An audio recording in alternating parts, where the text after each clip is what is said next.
And this is very important topic for the students of 7th and 8th class. And this is proportion. Proportion हमेशा क्या होता है कि ratios का relation बताता है. इसे हम क्या कहते हैं, इसे proportion कहते हैं. Proportion के दो टाइप्स होते हैं. पहला टाइप होता है डायरेक्ट प्रोपोर्शन और दूसरा होता है इनडायरेक्ट इनवर्स प्रोपोर्शन. ये डायरेक्ट और इनवर्स प्रोपोर्शन जो है ना, ये it is going to be the very important topic for 8th class students. और ये इसके क्वेश्चन तो बाद में करे जाएंगे, पहले हमें इन दोनों टॉपिक को समझना पड़ेगा ये है क्या. तो आप डायरेक्ट और इनडायरेक्ट का मैंने एक डिफरेंस यहाँ पे बनाया है.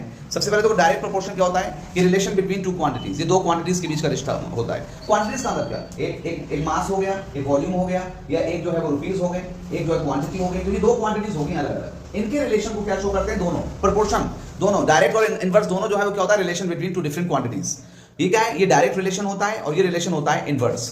डायरेक्ट का मतलब सीधा रिलेशन और इनवर्स का अंदर जो है ये उल्टा रिलेशन होता है. डायरेक्ट रिलेशन होता है, हमने कहा let the two quantities be X and Y. हमने इधर भी let the two quantities be X and Y. हमने दोनों तरफ दोनों क्वांटिटीज को एक्स एंड वाई मान लिया.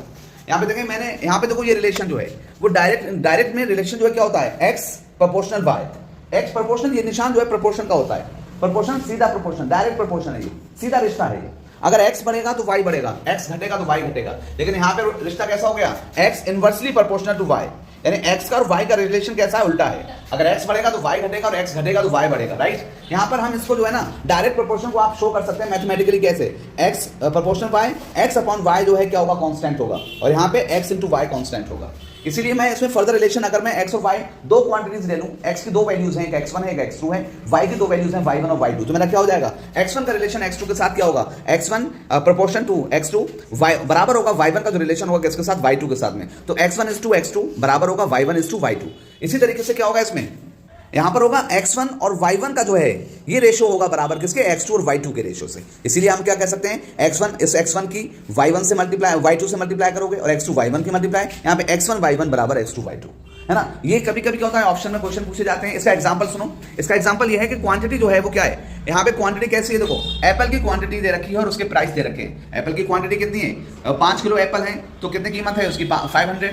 अगर 10 kg होंगे तो उसकी कीमत कितनी जाएगी, 1000. बताओ क्वांटिटी क्या हुआ, 5 से 10 kg, तो क्वांटिटी बढ़ी तो प्राइस क्या हुआ, प्राइस भी बढ़ा. इसी तरीके दूसरा देखो, ये इनवर्स का जो है एग्जांपल देखो, क्या है इनवर्स का एग्जांपल, कि नंबर ऑफ वर्कर्स कितने हैं, 10. नंबर ऑफ वर्कर्स कितने हैं, 10. और डेज कितने हैं जो फिनिश करने में लगे, 30.